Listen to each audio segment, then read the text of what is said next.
우리는 죄라는 주제로 계속해서 말씀을 나누고 있습니다. 첫 번째 시간에 우리는 죄의 시작이라는 제목으로 함께 말씀을 나눴습니다. 창세기 2장과 3장에서 아담과 하와는 하나님의 말씀을 신뢰하며 하나님과 함께 에덴 동산에서 행복한 삶을 사는 대신 불순종하고 하나님으로부터 등을 돌렸습니다.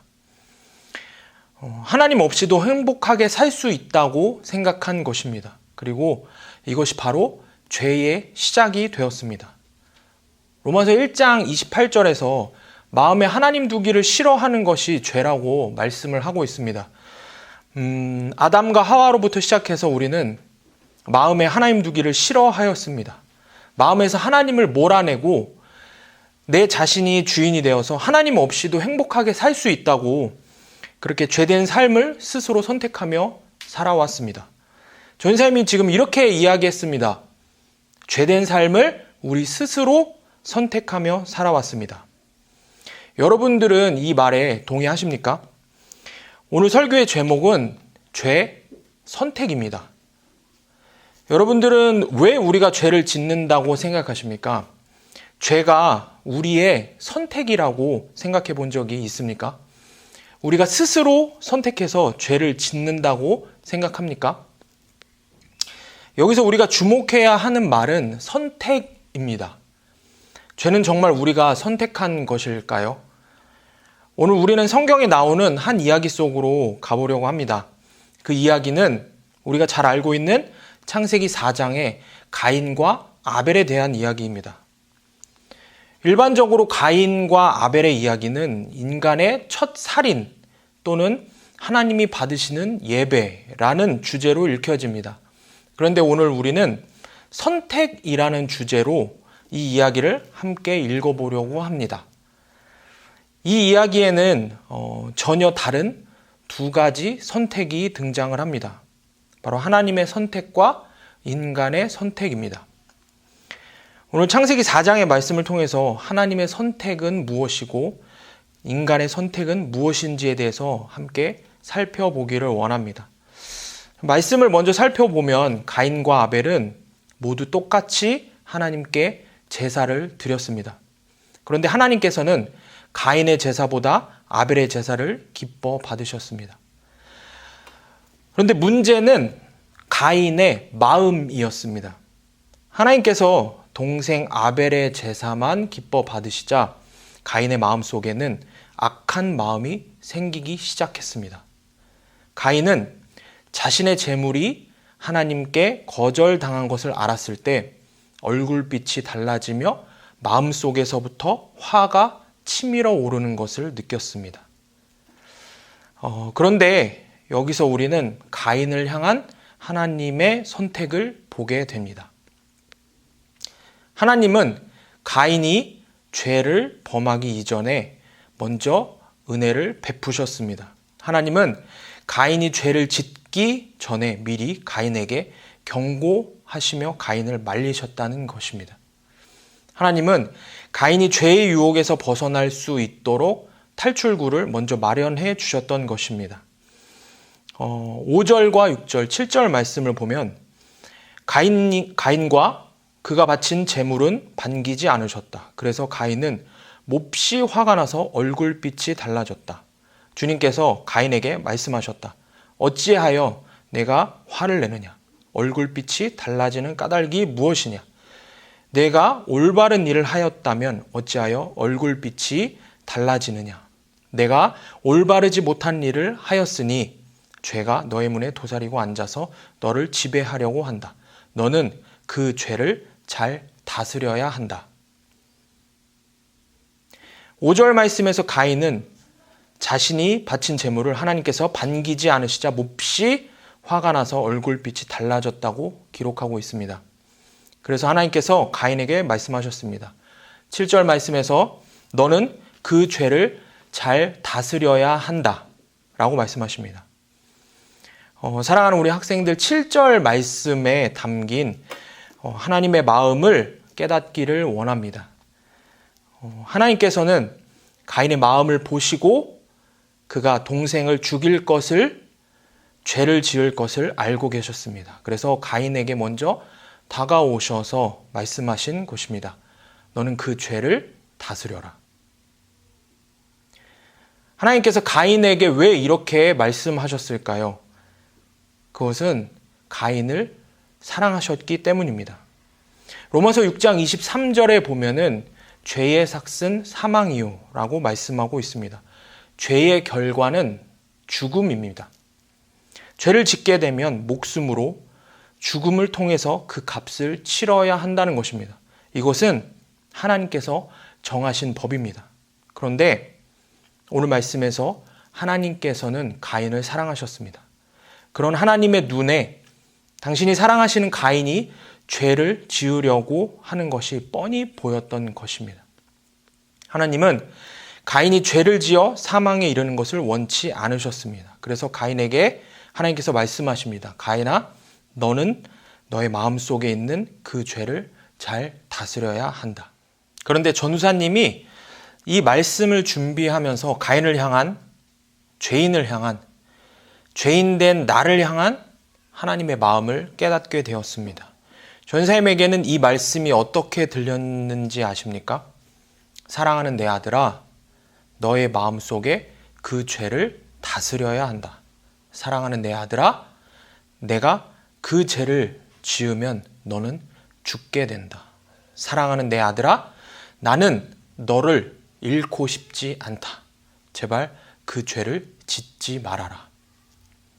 우린 때때로 이런 생각을 합니다. 인간은 이미 끝났다.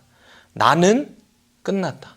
왜냐하면 이미 너무 많은 죄를 지었기 때문에 하나님도 나를 포기하실 거야. 이런 생각을 할 때가 있습니다.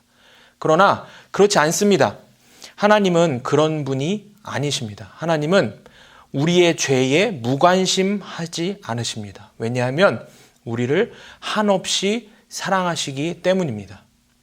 그래서 사랑하면 끼어들 수밖에 없습니다. 본문에서 하나님은 가인의 삶에 개입하시기 시작합니다. 전적으로 개입하셔서 가인이 죄를 짓지 않기를 바라시면서 가인에게 먼저 말씀하시는 것입니다. 너의 마음에 그 죄를 다스려라. 너의 마음에 죄를 버려라. 죄를 선택하지 말아라. 지금 하나님의 눈에는, 하나님의 마음에는 오직 한 가지 선택밖에 없으셨습니다. 어떻게든 당신이 사랑하는 자녀가 죄를 선택하지 않고 하나님을 선택하기를 원하셨던 그 마음에서 하나님은 계속해서 가인에게 은혜의 말씀을 하고 계십니다. 그래서 말씀하십니다. 사랑하는 아들아, 제발 죄를 짓지 말아라. 이 말씀이 무슨 뜻입니까? 사랑하는 아들아, 제발 내 곁을 떠나지 마라. 내게서 등을 돌리지 마라. 라는 하나님의 마음입니다. 하나님은 우리에게도 이렇게 동일하게 말씀하십니다. 사랑하는 아들아, 죄 짓지 말아라. 사랑하는 딸아, 죄를 선택하지 말아라. 나를 떠나지 말아라. 이렇게 말씀하십니다. 하나님께서는 우리 삶 속의 모든 악한 행동들에 주의를 기울이십니다. 그리고 사랑으로 항상 우리에게 말씀하십니다. 그런데 죄로 가득 찬 우리는 주님의 은혜의 조언을 항상 거절합니다. 가인이 그랬던 것처럼 우리는 그렇게 주님의 사랑의 말씀을 무시하고 모른 척하고 못 들은 척하고 주님을 배반합니다. 바로 주님을 버리고 주님을 떠납니다. 그것이 바로 가인의 모습이고 오늘 이 시간 이 자리에서 지금 설교를 하고 있는 저의 모습이고 또한 함께 예배를 드리고 있는 여러분의 모습입니다. 지금까지 하나님의 선택에 대해서 살펴봤습니다. 그럼 가인의 선택은 무엇일까요? 8절, 9절, 10절의 말씀을 보겠습니다. 가인이 아우 아벨에게 말하였다. 우리 들로 나가자. 그들이 들에 있을 때에 가인이 그의 아우 아벨을 쳐 죽였다. 주님께서 가인에게 물으셨다. 너의 아우 아벨이 어디 있느냐? 그가 대답하였다. 모릅니다. 제가 아우를 지키는 사람입니까? 주님께서 말씀하셨다. 내가 무슨 일을 저질렀느냐? 너의 아우의 피가 땅에서 나에게 울부짖는다. 가인은 죄의 유혹을 피하라는 하나님의 말씀을 분명히 들었습니다. 그런데 가인의 선택은 무엇이었습니까? 자신의 동생 아벨을 들로 유인해서 쳐 죽였다는 것입니다. 바로 죄를 선택한 것입니다. 감리교의 창시자인 존 웨슬리 목사님은 죄에 대해서 이렇게 정의하십니다. 알려진 하나님의 법에 대한 의도적인 거역. 의도적인 거역이라는 말이 무슨 뜻인가요? 그것이 죄라는 것을 분명히 우리는 알고 있는데 그 행동을 하면, 그 마음을 품으면 하나님을 등지고 하나님을 마음에서 몰아내고 하나님을 마음에 두기 싫어하는 죄라는 것인 것을 알고 있음에도 불구하고 죄를 짓는 것입니다. 하나님은 친구를 사랑하라고 하셨습니다. 그런데 우리는 우리 마음에 들지 않으면 수없이 친구를 미워합니다. 하나님은 형제 자매와 사이좋게 지내라고 하십니다. 그런데 우리는 아무렇지도 않게 형제 자매와 싸웁니다. 하나님은 부모님의 말씀을 잘 따르라고 말씀하십니다. 그런데 우리는 마음으로 그리고 행동으로도 수없이 부모님의 말씀을 거역합니다. 그리고 하나님은 몸과 마음을 다해 하나님을 사랑하라고 하십니다. 그런데 우리는 수많은 시간 동안에 하나님보다 나 자신 그리고 세상을 더욱 사랑합니다. 이렇게 우리는 의도적으로 하나님을 거역합니다. 우리는 스스로 선택해서 죄를 짓습니다. 친구를 미워하고 부모님을 사랑하지 않고 해서는 안 될 수많은 죄악된 행동들을 하고도 사람 때문에, 상황 때문에라고 몰랐다는 식으로 둘러대고 미루기 바쁩니다. 이것이 바로 죄를 대하는 우리의 모습입니다. 그런데 끊임없이 의도적으로 하나님을 거역하고 죄를 선택하는 우리, 그런 우리를 향한 하나님의 마지막 결론은 무엇입니까? 하나님은 가인이 죄를 저지른 후에 또다시 가인에게 찾아오십니다. 그리고 9절에서 이렇게 말씀하십니다. 주님께서 가인에게 물으셨다. 너의 아우 아벨이 어디에 있느냐? 우리는 이와 비슷한 말씀을 창세기의 다른 부분에서 찾아볼 수 있습니다. 어디일까요? 바로 선악과를 따먹고 첫 죄를 짓고 숨어있는 아담을 부르실 때 하나님께서 이렇게 말씀하셨습니다. 아담아, 내가 어디 있느냐? 그런데 여러분, 하나님께서는 정말 아담이 어디 있는지 몰라서 아담을 부르셨을까요? 하나님께서 정말 가인의 아우 아벨이 어디 있는지 모르셔서 가인에게 물어보셨을까요? 하나님께서 무슨 의도로 이렇게 물어보신 것일까요? 바로 가인에게 스스로 회개할 기회를 주신 것입니다. 하나님은 우리에게도 이렇게 하십니다. 여러분들이 죄를 지었을 때에도 하나님께서는 여러분들을 정죄하고 징벌을 내리려고 하시는 것이 아닙니다. 먼저 여러분이 회개하고 하나님께 돌아오기를 원하십니다. 그래서 하나님께서는 여러 가지 방법으로 우리에게 말씀하십니다. 지금처럼 전사님의 설교를 통해서 여러분 마음 가운데에 말씀하시기도 하고, 우리가 말씀을 보거나 묵상을 하고 기도를 할 때 하나님께서는 끊임없이 우리들에게 말씀하십니다. 회개하라, 나에게 돌아오라. 사랑하는 학생 여러분, 하나님께서는 여러분들을 이렇게까지 사랑하십니다. 세상에서 가장 높으신 창조주 하나님께서 낮고 낮은 죄인된 우리 인간에게 친히 찾아오셔서 말씀하십니다. 목이 뻣뻣한 모습과 이런 거만한 반응 앞에서도 하나님은 여전히 우리에게 다가오셔서 말씀하십니다. 정말 바보같이 우리를 사랑하시는 하나님이십니다. 우리를 끝까지 사랑하시기로 작정하신 분이 바로 우리 하나님이십니다. 이것이 바로 하나님의 마지막 선택입니다.